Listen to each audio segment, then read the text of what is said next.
여러분 안녕하십니까. 혼란한 정치 시사 이슈를 술술 풀어보는 송국권 혼술 4월 30일 목요일에 인사드립니다.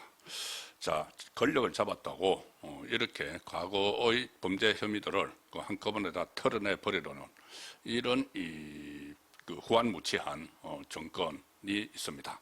자, 이재명 정권 아마 말로가 좋지 않을 것으로 저는 확신을 합니다.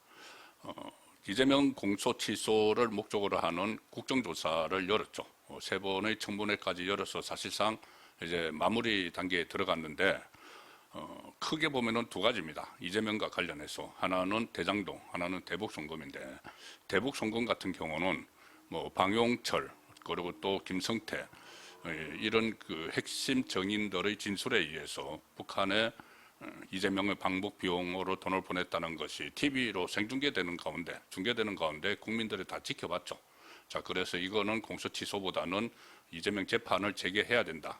그런 그 생각을 하신 분들이 많을 겁니다. 그리고 또 하나 대장동 사건 역시 남욱 씨의 그 진술이 계속 변하고 있고, 그리고 이것이 윤석열 정권 정치검찰이 사건을 조작했다고 특위를 하고 청문회를 했는데, 그게 아니고 지금 검찰 간부들, 이원석 전 검찰총장을 비롯해서 일제히 또 문건도 나왔습니다. 문재인 때부터 이 수사를 해서 문재인 때 1기 대장동 수사팀도 이재명을 겨냥을 했었다. 자, 그런 것들이 다 문건으로 확인이 됐는데도 불구하고 이 특위가 끝나자마자 서영교를 비롯해서 특위위원들은 국민들이 다 바라봤음에도 불구하고 무슨 뭐 조작 기소 사건을 만들어낸 것이 만천하에 드러났다, 이런 식으로 자기들끼리 그렇게 뭐 기자회견까지 열어서 그 소동을 벌였습니다. 그리고 그 이유가 바로 이 특검을 만들어서 이제 검사들이 사건을 조작했다고, 이재명 사건을 조작했다고 특검을 만들어서 지금까지 특검을 만든 것은 내란몰이 특검이었는데, 이제 조작 기소 몰이 그 특검을 지금 만들어서 그 특검에서 지금 검찰에 있는 이재명 관련 사건을 몽땅 가져가서 그것을 공소취소해서 없애버리겠다는 지금 구상을 처음부터 가지고 있었죠. 처음부터 그 시나리오가 있다고 계속 말씀을 드렸습니다. 박상용 검사도 그런 시나리오를 이야기를 했고, 그런데 실제로 그게 이제 국정조사가 끝나자마자 바로 착수를 했습니다. 그리고 이 특검법에 이 공소취소권을 부여를 하는 그 논의를 벌써 좌파 진영 안에서 하고 있습니다. 조선일보 오늘 일면 톱 기사 보시면은 여당 국조특위가 특검을 만들어서 공소취소권을 준다. 이 특검법에 마음대로 자기들이 만들어서 갖다 붙여가지고 통과시키면 되죠. 다수당이니까. 이렇게 황당한 대장동, 대북송금 등 7개 사건에 대해서 공소취소권을 준다, 특검에. 그러니까 법조계에서 아니 입법 권력이 직접 나서서 이재명 대통령 사건 무마하려는 행위다, 입법 권력이 행정부 수반인 대통령 사건을 무마하려는 이런 행위다 하고 맹비난을 하고 있고, 대통령이 임명한 특검이 대통령 재판을 취소하게 되면은 이건 셀프 면죄부 아니냐.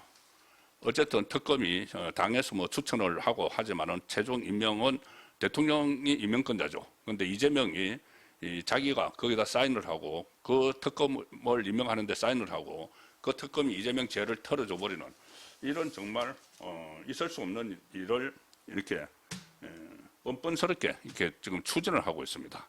자, 그런데 이게 과연 그 자기들 뜻대로 될까요? 그들 뜻대로. 이거 엄청난 역풍을 불러올 게 뻔합니다. 국민들이 지금 다 TV로 국정조사 모습을 지켜봤고, 뭐 좌파에서는 윤석열 정권의 정치검찰이 이 사건을 조작했다는 것은 만천하에 드러났다, 이렇게 주장하지만 유심히 지켜본 국민들은 그런 생각이 아닙니다. 이것은 재판을 재개해야 된다는 여론이 지금 많이 일어나고 있고, 그 상황에서 또 지방선거도 있기 때문에 지방선거에서 핵심 쟁점을 이제 부상을 하게 되면은, 그럼에도 불구하고 이재명이 억지로 자기 죄를 털기 위해서 공소취소를 하면은 역풍이 일겠죠. 자, 역풍이 일고 민심이 뒤집어질 가능성도 있습니다. 자, 그런 상황에서 오늘 제가 어제 라이브 시간에 말씀을 드렸죠. 대장동, 그러니까 크게 이제 대북송금하고 대장동과 관련한 청문회가 이제 끝난 시점에 공교롭게도 대장동의 핵심 인물 3사람이 오늘 석방됐습니다. 오늘 영천을 기해서 석방이 됐습니다. 유동규하고 김만배, 남욱이죠. 자, 그런데 유동규 씨는 이번 이 청문회에 정인 채택도 안 정인으로 채택하지도 않았습니다. 민주당이. 워낙 유동규의 입이 무서우니까 무슨 말을 할지 모르니까는 이재명이 주범이다. 계속 그렇게 이야기를 해왔죠. 그 유동규 씨가 지금 폭탄 발언을 오늘 또 그 구치소에서 나오면서 쏟아냈습니다. 자, 이런 내용들이 앞으로 이게 여론으로 확산이 되면은 이재명의 공소 취소를 뭐 하기도 어렵겠지만 만약에 한다고 해도 엄청난 역풍이 일겠죠. 자, 유동규 씨가 어떻게 보면 대장동과 관련해서는 유동규 씨의 이 말에 그 진실이 다 담겨 있다고 저는 봅니다. 왜냐하면은 정권이 바뀌고 나서 이재명 정권으로 바뀌고 나서 자기 살려고 전부 다 남욱을 비롯해서 막 대장동업자들이 말을 바꾸지만 유동규 씨는 끝까지 지금 이재명이 주범이라는 이야기를 하고 있죠. 오늘도 마찬가지였습니다. 출소하면서 기자들과 만났는데 이재명을 이재명 씨 이렇게 계속 호칭을 합니다. 이재명 씨. 뭐 대통령으로 인정 안 하는 거죠. 한마디로 이야기하면은 아니 이 본인들은 같이 이제 그 대장동 사업을 꾸며가지고 구속이 되고 풀려나고 뭐 반복을 하고 있고 한데 이재명은 당신도 같이 했잖아. 같이 해놓고 왜 당신은 빠지는 거야? 뭐 같이 놀아놓고 왜 그래? 이런 그 취지의 말을 오늘 쏟아냈습니다. 같이 노는 정도가 아니고 주범이죠, 주범. 자, 그 유동규 씨 생각에는 오늘 그러니까 10월에 1심이 선고가 됐는데 그 징역형이 확정이 안 된 상황에서 구속 기한이 만료돼서 나오게 된 겁니다. 유동규 전 성남도시개발공사 기획본부장 이 정도 위치면은 이 성남에서 일어났던 그 개발 비리들 전부 다 내용을 알고 있는 거죠. 성남시에서 이렇게 이야기했습니다. 유동규 전 성남도시개발공사 기획본부장이 성남시에서 당시 분명히 부조리가 있었고 시장이 모르고 진행될 수가 없다. 당연하죠. 성남시장이 인허가권 도장 찍는 사람인데 나는 몰랐다.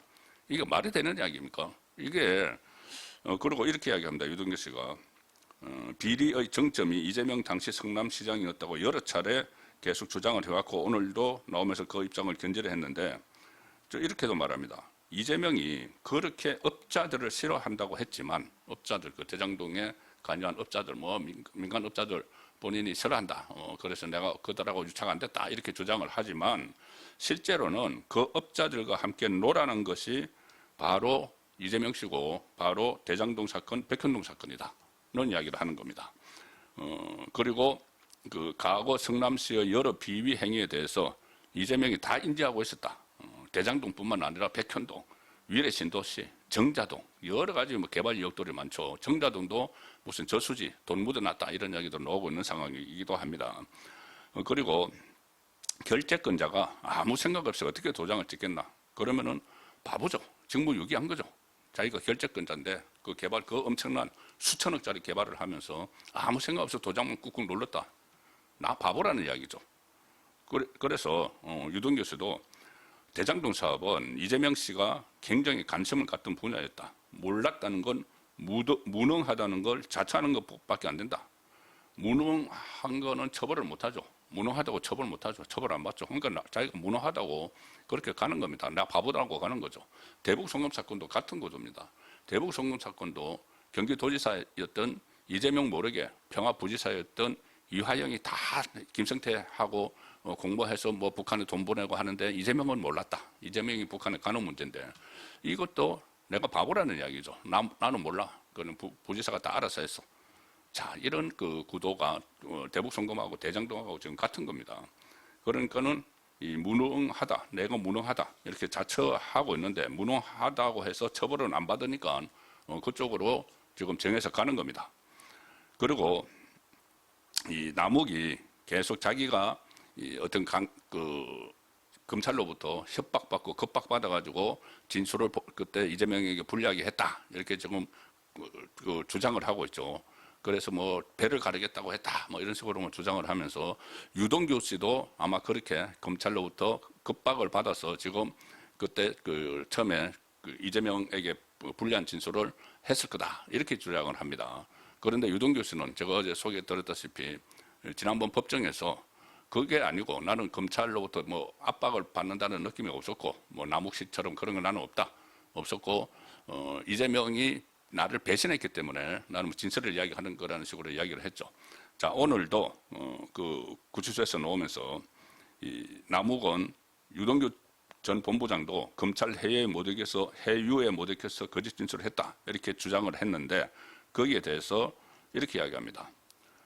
유동규 전 본부장이 권력이 무서워서 남욱은 거짓말로 돌아섰다.